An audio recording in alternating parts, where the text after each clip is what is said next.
നീ പറയുന്ന പ്രശ്നങ്ങൾക്കൊക്കെ സൊല്യൂഷൻ ഉണ്ട്. നീ റമീസിനെ കല്യാണം കഴിച്ചു. But how? She's a Hindu girl. So, എന്റെ ഫാമിലി എങ്ങനെ ഇത് അപ്രൂവ് ചെയ്യാന്?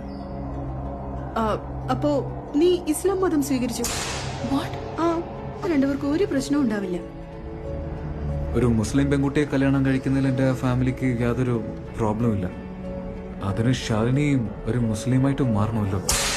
കല്യാണത്തിന് വേണ്ടി കൺവേർഷനോ? എന്താ ഇതൊക്കെ? ഇവരെന്താ വാർത്തയിടാൻ ഞാൻ തയ്യാറായിരുന്നു. പക്ഷെ സഡൻലി ഇങ്ങനെ മുസ്ലിം ആവാന്നൊക്കെ പറഞ്ഞാ എന്തുകൊണ്ട് പറ്റില്ല? നീ എനിക്ക് വേണ്ടി, നമുക്ക് വേണ്ടി, നമ്മുടെ കല്യാണത്തിന് വേണ്ടി, നമ്മുടെ ഗീതു, ആസിഫ, ഇത്രേ ഉള്ളൂ ഇവിടെ പ്രണയം അല്ലേ? Don't be silly, okay? Please understand what she's going through. She just needs some time to think, okay?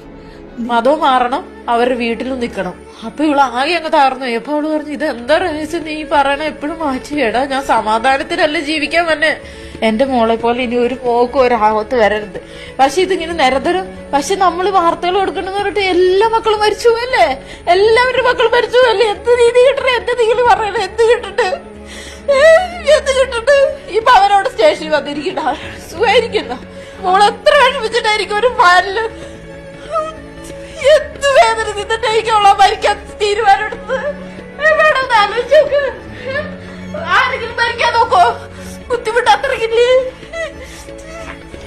റമീസിനെതിരെ നിർബന്ധിത മതപരിവർത്തനത്തിന് കേസെടുക്കണോ എന്നതിൽ നിയമോപദേശത്തിന്റെ അടിസ്ഥാനത്തിലാകും തീരുമാനം. ഇന്ന് രാവിലെയോടുകൂടി സ്ഥിതികളിൽ ഏറ്റവും കുറച്ചിലുകൾ ഉണ്ടായിട്ടുണ്ട്. പ്രത്യേകിച്ച് ഈ കേസുമായി ബന്ധപ്പെട്ടുകൊണ്ട് വളരെ ദുർബലമായ വകുപ്പുകൾ മാത്രമാണ്. പ്രധാനപ്പെട്ട വിഷയങ്ങൾ അന്വേഷിക്കാൻ സംസ്ഥാനത്തെ പോലീസ് തയ്യാറാകുന്നില്ല എന്നീ കാര്യങ്ങളാണ് കുടുംബം ആരോപിക്കുന്ന പ്രധാനപ്പെട്ട വിഷയങ്ങൾ. അതിനകത്ത് ഏറ്റവും പ്രധാനമായി പറയുന്നത് നിർബന്ധിച്ച് മതം മാറ്റാൻ ശ്രമിച്ചു, മുറിയിൽ കൂട്ടിയിട്ട് പൊന്നാനിക്ക് കൊണ്ടുപോകാൻ ശ്രമിച്ചു എന്നീ കാര്യങ്ങളൊക്കെയാണ്. ഈ കാര്യങ്ങളിൽ അന്വേഷണം വേണം എന്ന ആവശ്യം കുടുംബം പലകൂടി പറഞ്ഞിട്ടുണ്ടെങ്കിൽ പോലും അതുമായി ബന്ധപ്പെട്ടുകൊണ്ട് വകുപ്പുകൾ ചുമത്താൻ പോലീസ് തയ്യാറാകാത്തതിന് പിന്നിൽ മറ്റെന്തൊക്കെയോ ഉണ്ട് എന്നാണ് കുടുംബം സംശയിക്കുന്നത്. ഇത് ഗ്ലോബൽ അജണ്ടയാണ്. നമ്മുടെ ഒരു ചീഫ് മിനിസ്റ്റർ പറഞ്ഞിരിക്കുകയാണ് അടുത്ത 20 വർഷത്തിനുള്ളിൽ കേരളം ഒരു ഇസ്ലാമിക് സ്റ്റേറ്റ് ആവും.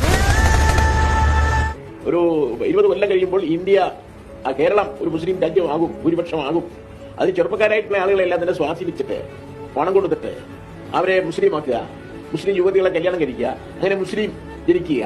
ആ തരത്തിൽ ഇങ്ങനെ മറ്റു സമുദായങ്ങളിൽ നിന്നെല്ലാം വ്യത്യസ്തമായിട്ട് മുസ്ലിം സമുദായത്തിന് ഭൂരിപക്ഷം ഉണ്ടാക്കുക എന്നുള്ള ഉദ്ദേശത്തോടു കൂടിയിട്ട് ഒരു നീക്കമാണ് ഇവർ നടത്തുന്നത്.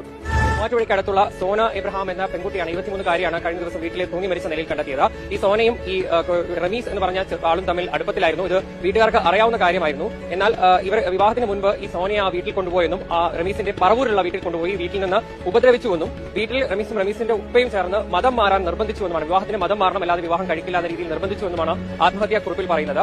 എല്ലാം മറന്നിറങ്ങിച്ചെന്ന് എന്നോട് മതം മാറാൻ നിർബന്ധിച്ചു, രജിസ്റ്റർ മാരേജ് നടത്തി തരാമെന്ന വ്യാജേന അവന്റെ വീട്ടിലെത്തിച്ചു, കുടുംബക്കാരെ കൊണ്ട് മതം മാറി കല്യാണം നടത്താൻ അവൻ പറയിച്ചു.